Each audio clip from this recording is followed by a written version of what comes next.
혹시나 여러분들 저 뭐 어차피 똑같은 내용이니까 자료를 갖고 있는 친구들은 비교하셔서 보셔도 되고요. 이렇게 넘겨보다 보면은 지금 공란을 이렇게 만들어놨죠. 이거 왜 그러냐면은 처음에 내 계획이 뭐였냐면은 이렇게 페이지 수가 많이 늘어날 거라고 생각을 안 하고 이거를 다 여러분들 출력을 하게끔 그렇게 유도를 하려고 그랬어. 출력을 하라고 책같이 만드는 거죠. 그러면은 첫 페이지가 있고 두 번째 페이지 넘겼을 때 두 번째 페이지가 공란이어야지 세 번째 페이지 또 홀수 페이지가 나오잖아. 그죠? 이게 뭐 어떤 의미인지 알 거야. 넘겼을 때 그냥 홀수 페이지가 나오고 또 홀수 페이지가 나오고 해가지고 쭉 넘어갈 수 있게끔 만들려고 그렇게 하다 보니까 공란이 껴 있는데 이게 여러분들이 지금 이걸 출력을 안 하는 상황이라고 하면 의미가 없어요. 자, 이걸 한번 좀 넘어가 볼게.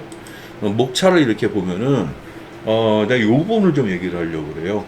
브랜드 아이덴티티 샘플 관련된 거, 그 다음에 퍼셉션 관련된 거, 요 부분까지 좀 설명을 최대한으로 좀 해주려고 그래요. 나머지 VMD 부분 여러분들이 보면서 스튜던트 워크 같은 경우는 내가 여러분 나눠준 저 페이퍼워크 있죠? 그거를 내가 갖다 실어놨고요. 팝업 스토어 이런 것들은 여러분들이 봐도 될 것 같아요.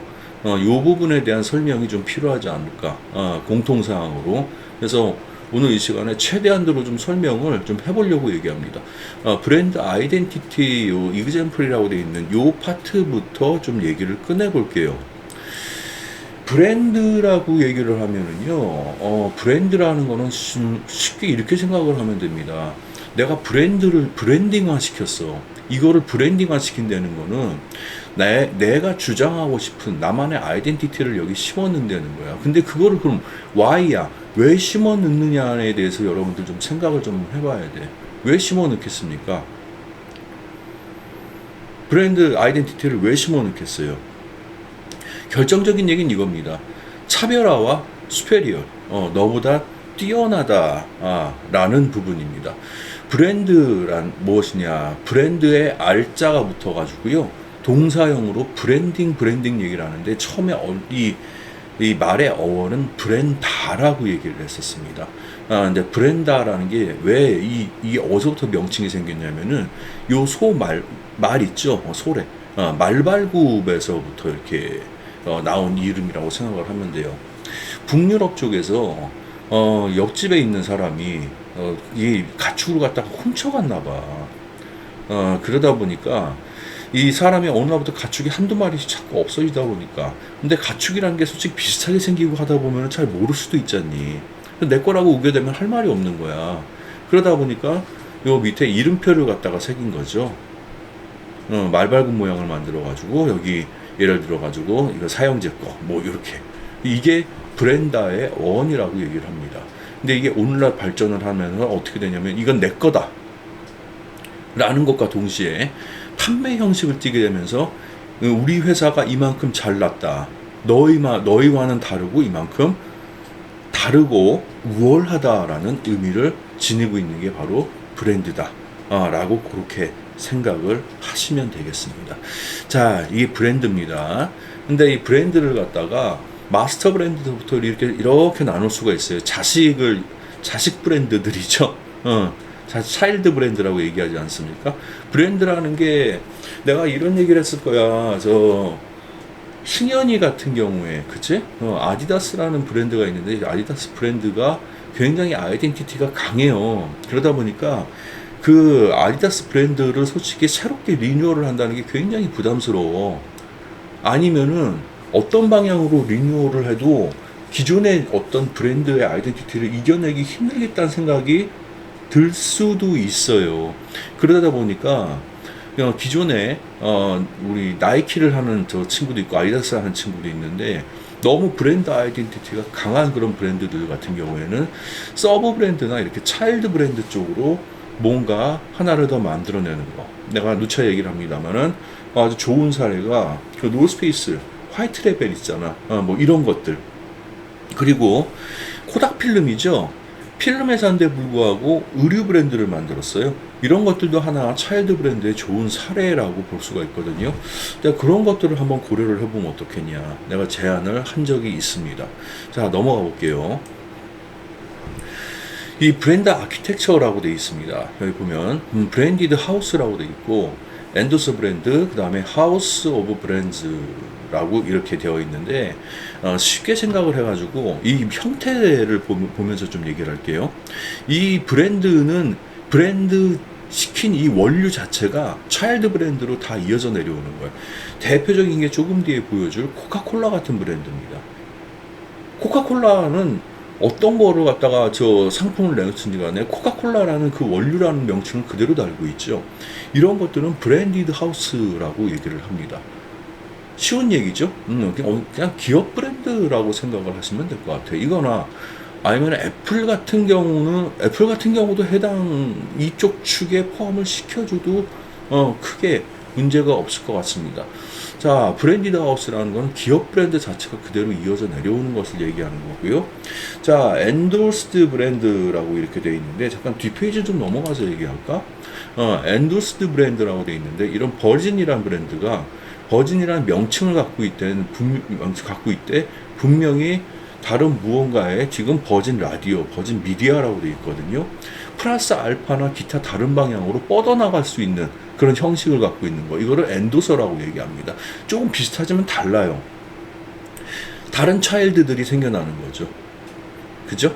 자, 하우스 오브 브랜드라는 거는요, 이 브랜드들이 모여가지고 각기 다른 브랜드처럼 보이는데 이 각기 다른 브랜드들이 모여가지고 하나의 그룹 집단을 형성하는 거야.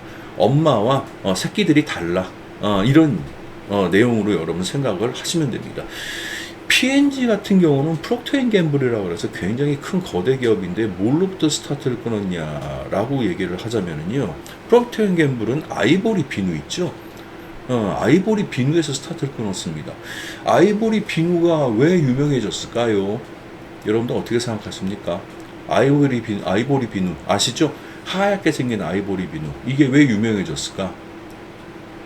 비누 자체의 여러분들 그 역할에 대해서 한번 생각을 해봐야 돼. 비누는 우리 세안을 하고 몸을 씻겨주는 기능을 하는 거죠. 버블이 나오고, 그쵸? 근데 이게 좀 몸에 안 좋고 친환경적이지 않고 뭐 이렇다고 해서 한번 생각을 해보십시오. 이거 쓰고 싶겠습니까? 쓰고 싶겠어? 근데 이 당시의 어떤 비누들이 모두 다 목욕을 하잖아. 외국 사람들은 이렇게 욕조, 뱃스에다가 물 담아놓고 거품 목욕하고 막 이러지 않습니까? 근데 모든 비누들이 다 이제 물 위에 뜨지 않고 이렇게 가라앉는다는 거죠. 근데 유일하게 뜨는 비누가 아이보리였어요. 물에 뜬다는 얘기는 결국 무슨 얘기가 되겠어? 그 안에 공기가 들어가고 가볍고 하다는 얘기죠. 산소가 포함이 되어 있다. 어떤 이런 이미지를 주게 된 거야. 산소가 포함되어 있다 보니까 사람들이 어떻게 생각하겠어? 내 피부에 좋지 않겠냐? 이렇게 좀 뭔가 생각을 할 수 있지 않겠습니까? 자, 그러다 보니까 P&G 그룹이 아이보리로부터 거대 그룹의 스타트를 끊게 된 거죠. 그 뒤에 질레트도 어떻게 보면 좀 연계되는 브랜드라고 봐야 되겠지. 질레트는 우리 여학생들을 모를 수도 있을까요? 질레트 모르는 친구 있을까? 여학생들은 모를 수도 있어요. 질레트는 그 면도기죠. 나도 질레트를 쓰고 있는데 면도기 회사고, 면도기도 세안하는 하나의 그 행동적인 파트라고 봐야 되겠죠. 남자들 면도하는 부분도 포함이 되는 거니까. 타이드 이거 같은 경우는 세탁제 예, 포함이 됩니다. 자, 이런 것들이 모여가지고 하나의 P&G 그룹을 만들었다. 그래서 하우스 오브 브랜드, 하우스가 이 P&G입니다. 이 구성물들이 이 안에 다 지금 포함이 되는 그런 기업이죠. 그걸 하우스 오브 브랜드라고 부릅니다. 브랜디드 하우스는 기업 브랜드식으로 명칭이 그대로 내오고, 엔드소 브랜드가 이 둘의 중간격이라고 그렇게 생각을 하시면 돼요. 자, 그래서 그룹핑 되어 있는 거를 조금 나눠서 좀 볼게요. 브랜디드 하우스 같은 경우는 대표적인 게 Same Identity라고 이렇게 되어 있죠. 애플, 아이폰 다 사과가 붙어 있잖아. 이런 거 같은 경우 기업 브랜드로 다 이어져 내려오는 그런 격이라고 보면 돼. 근데 Different Identity라고 해서 꼭 그렇지만은 않은 것도 있어요. 현대 자동차, 이 로고가 다르죠? 이게 현대 산업개발일 거야. 그 다음에 현대 캐피탈. 이거 같은 경우는 저 금융자산 쪽이죠. 현대 모비스 자동차 쪽이고요. 서브 브랜드로 해서 마스터 브랜드 구글. 근데 명칭은 이거를 굳이 구분하기는 솔직히 조금 애매한 부분도 있는데 대략 큰 틀이 그렇다는 것만 좀 알아두시길 바랍니다. 엔도서 브랜드로 대표적인 사례가 네슬레 같은 경우에. 그러니까 브랜드 하우스는 브랜디드 하우스에서는 기업 브랜드로 애플이나 코카콜라를 뽑을 수 있을 것 같고요. 그 다음에 엔도서 브랜드 같은 경우에는 비슷한 링크넥 닉네임을 해서 네슬레를 뽑을 수 있을 것 같습니다. 자, 요것만 기억을 하고 계시길 바랍니다. 나머지까지 다 기억하려면은 조금 뭔가 헷갈리고 오버랩이 되는 부분이 있을 수 있으니까. 자, 네슬레 같은 경우는 내가 뒤에서 좀 설명을 좀 하겠습니다만 앙리 네슬레라는 분께서 만들었습니다.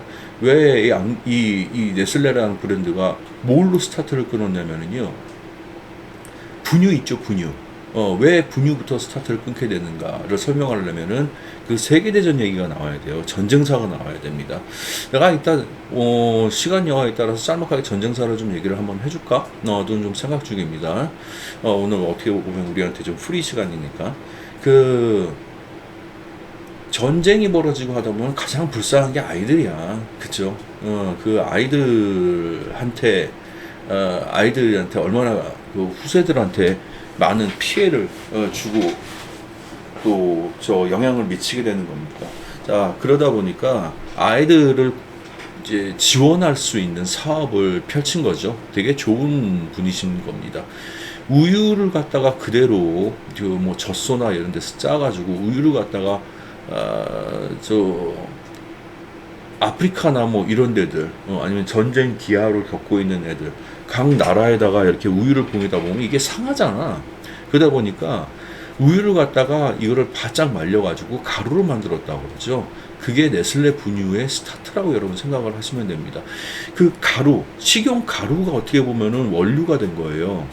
그러다 보니까 네슬레 하면은 또 뭐가 유명합니까? 네스카페가 또 있잖아. 그치?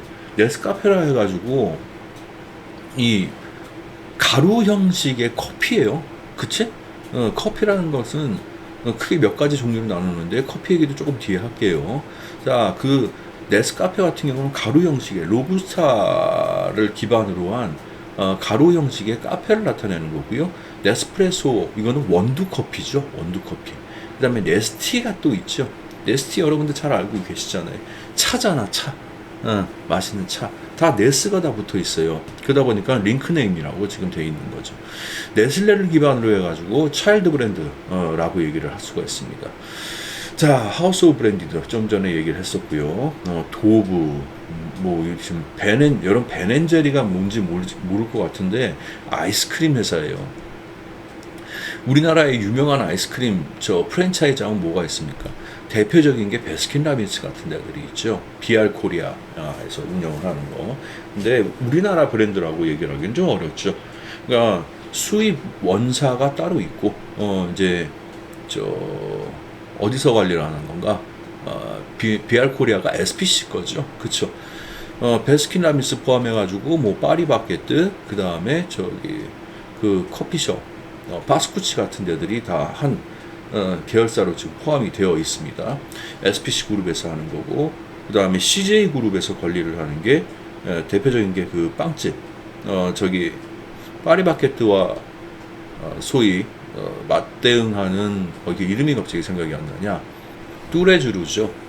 아, 머리가 점점 굳어가는 것 같아요. 이게 뭔가 생각이 잘 안 나. 여러분들도 내 나이 되면 이해를 할 겁니다. 자, 그 뚜레쥬르 같은 경우에는 파리바게뜨보다 지금 매장 수도 훨씬 작고, 원래 포지셔닝 자체가 파리바게뜨보다는 고급 그 베이커리를 지향을 했어요. 그러다 보니까 아무래도 그 단가나 이런 것들이 다 높고, 그리고 2위 브랜드로서의 그 자리를 지키려고 하는 그 어떤 의도가 보여. 파리바게뜨를 이기고자 하는 어떤 그 의지가 보여지지는 않습니다. 파리바게뜨 같은 경우는 매장 규모도 엄청나게 많을 뿐더러 지금 해외에도 진출을 많이 했죠. 그래서 지금 뭐 어마어마하게 아무튼 그 입지를 펼쳐나가고 있는 그런 상황입니다. 자, 지금 코카콜라랑 펩시콜라 얘기를 좀 덧붙여 볼게요. 스타트를 여기서부터 끊어 나가는 게 옳을 것 같습니다. 그래서 콜라 브랜드에 대해서 얘기를 펼쳐나갈 건데, 요거부터 2교시의 타이밍에 좀 시작을 하겠습니다. 일단 첫 번째 시간은 여기까지 정리를 할게요. 두 번째 시간부터 브랜드 얘기를 좀 본격적으로 해봅시다.